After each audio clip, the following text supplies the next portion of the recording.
Hidden in the heart of East Hollow Street sits 41 Greystone Manor, a house whose reputation is etched in darkness, whispered about in hushed tones by generations of townsfolk. Rising above the tangles of ivy and moss, its stone facade is as much a barricade as it is an invitation, drawing the curious while silently warning them to stay away. Within those gloomy walls, stories have festered for centuries, stories carved by fear, tragedy, and an unfathomable evil said to linger on the top floor. Here, in the infamous bedroom beneath the sloping roof, legend and reality dissolve. And every soul who's entered has emerged marked, changed in ways that defy explanation. Step back in time to the uneasy spring of 1853, when fate drew Edgar Mallory to Greystone's shadowy doorstep.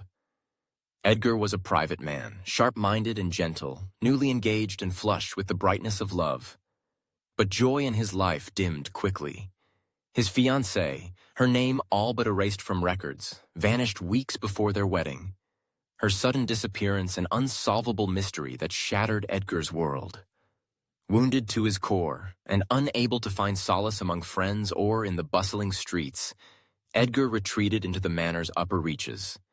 There, beneath slanted ceilings thick with dust and silence, he isolated himself completely. Neighbors in East Hollow, wary but concerned, began to notice the change. Edgar became a phantom in his own home, rarely seen in daylight, never responding to knocks or greetings. Yet at night, all peace faded. The community would hear furious pacing from that upper room, boots clapping on rotting floorboards. Sometimes, hushed arguments with no reply. Other times, guttural, unnatural noises, sobbing that became howls, bouts of rage that echoed between the walls with such despair that even the bravest souls dared not investigate. For weeks, the noises came and went. Then one morning, the sounds stopped. Edgar Mallory had vanished, as if swallowed by the blackest corner of his room. Searches revealed nothing. No body, no trace, save a diamond ring and a dusty ledger where he scrawled, "I am not alone here. It is watching." The legend, they say, began here. A broken heart, a mind twisted by sorrow, and a presence in the upper bedroom that seemed to awaken when Edgar disappeared into its depths. After his vanishing, Greystone Manor's dark energy only grew stronger. Locals muttered about ghosts, curses, and something unnatural festering within its walls. But as always, curiosity and necessity would bring new residents, each fated to leave their mark on the legend. The manor's first new inhabitant was Clara Winslow, a bright-eyed teenager hired to manage the housework for a caretaker with little patience for superstition. Ignorant of the manor's history, Clara bravely took on every corner, until storm struck one night and she was dispatched to tidy the upper room. Trapped by a jammed latch, the caretaker would insist for years it was only misfortune. Clara spent the night alone. By dawn, life had left her. She lay pale and rigid, with eyes staring sightlessly into the gloom, a scream frozen on her lips. Fright, the doctor said, unable to explain the cause, and the local paper shied away from details. For the people of East Hollow, it was enough to affirm what they'd always suspected. The house itself drew breath, and it was hungry. Yet it was not until Marion Elwood, a stranger from distant Kent, came to Greystone a year later that the manor would cement its deadly reputation. Marion, resilient and pragmatic, agreed to sleep in the upper room for a brief stay, believing the tales of the past were mere superstition. But her bravery faltered as darkness pressed in that first night. Neighbors later described distant, anguished sobbing echoing through the brickwork, rising to a crescendo of frantic footsteps. Before sunrise, Marion crashed through the third-story window, her life ending on the cold stone path below. The entry in her diary remains infamous. It watches from the walls. I hear it breathing. The cataclysmic tangle of tragedy intensified with the arrival of Thomas Raleigh, a skeptical academic from Fenmore University, determined to lay the rumors to rest. Intent on rational explanation, he equipped the upper room with wires, recorders, and pencils, declaring with confidence that he would either disprove the haunting or capture something unexplained.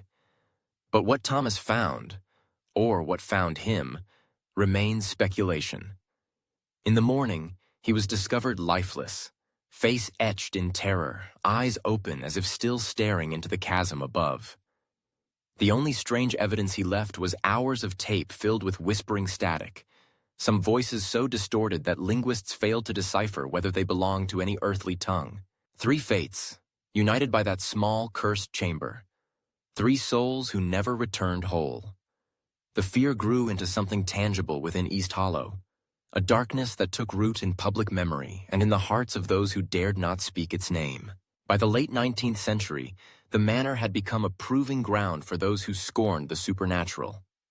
In the autumn of 1887, 2 young naval lieutenants, Charles Harrow and Samuel Drake, passed through Ashbourne Hollow on leave, lured by tales of challenge and courage. Defying every warning, they arranged to spend a night in the accursed room. Samuel later recounted how the air thickened, taking on a chill that no fire could drive out, and how the corners of the ceiling seemed to pulse and swell. Just before midnight, an aberration crept from the shadows. A form that twisted and writhed, half seen, half imagined, moving across the floor with malevolent intent. Charles, nerves fraying, fired blindly at the thing. The bullet passed through nothing. Panic overtook the men. Samuel fled, crashing down the stairs.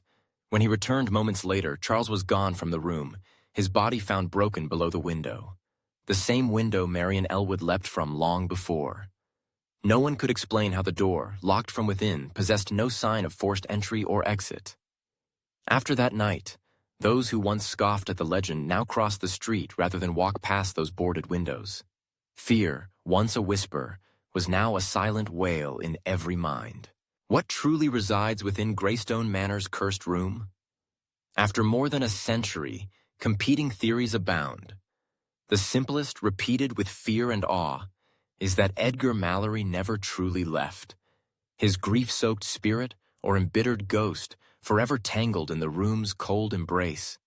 Some maintain that his despair twisted into rage, cursing the wood and plaster, driving away all who seek solace or answers. Others, less convinced by tales of the dead, argue for stranger possibilities. Field guides to the supernatural often quote local folklore asserting that a darkness older than Edgar himself settled in the house long ago. A presence that flickers behind rotting wallpaper, feeding on trauma and fear. Some describe it as a living shadow. Others as a face glimpsed in plaster cracks or a shape slithering just out of sight. These accounts paint the room as a portal, a place where reality thins and ancient hunger seeps in. And then there are those who dismiss the spiritual altogether, favoring science as the ultimate answer, no matter how unlikely. In 1973, Dr. Malcolm Finch spun a wild theory that a vast squid-like creature, unknown to biology but attracted to heat, moisture, and human distress, slithered through the manor's plumbing, emerging during violent storms to intrude upon those unlucky enough to remain in the room. This theory met ridicule, and yet it, too, joined the swirling cauldron of urban myth, making Greystone's story richer and far stranger. Despite decades of debate, no single explanation has triumphed. The truth has remained elusive, floating just beyond reach. One certainty persists. The top-floor room at Far One Greystone Manor has lost none of its power to inspire dread. Today, Greystone Manor sits quietly on East Hollow Street, now half hidden by neighboring office buildings and layers of ordinary life. To most, it's an old Victorian relic, imposing perhaps, but harmless. The world moves quickly outside, commuters hurrying, rain slicking the cobbles, car horns echoing down narrow passages. Few of these modern-day passers-by spare a second look at the shuttered manor, unaware of the stories etched into its very stones. Inside, the building has changed. No longer a private residence, Greystone is home to the offices of an import company. Desks crowd the halls where marble tables once stood. Computers blink where candlesticks once flickered. Yet, for all this modernity, one part of the manor remains untouched: the top floor. Officially, the staff claims, it's off-limits due to structural issues. The wood has rotted, the stairs unsafe. But among the employees, rumors persist. Whispered warnings pass in break rooms. "Don't stay late," one secretary advises. "Sometimes you hear footsteps upstairs, after the building's empty." Others recall the inexplicable, a door slamming when no one's near, a faint chill in the air, or the dull sound of pacing footsteps above. Some swear to seeing movement through shattered panes in the highest windows, shadows where no person should stand. The office manager insists the key to the top floor has been long lost, or hidden perhaps for the good of everyone. Maintenance crews steer clear.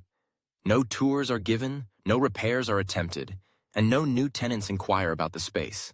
For all intents and purposes, the room has become a time capsule, sealed by fear and neglect, waiting for some brave or reckless soul to challenge its legacy. And the darkness, whether born of a tormented spirit, something ancient and unknowable, or the echo of centuries of grief, lingers still.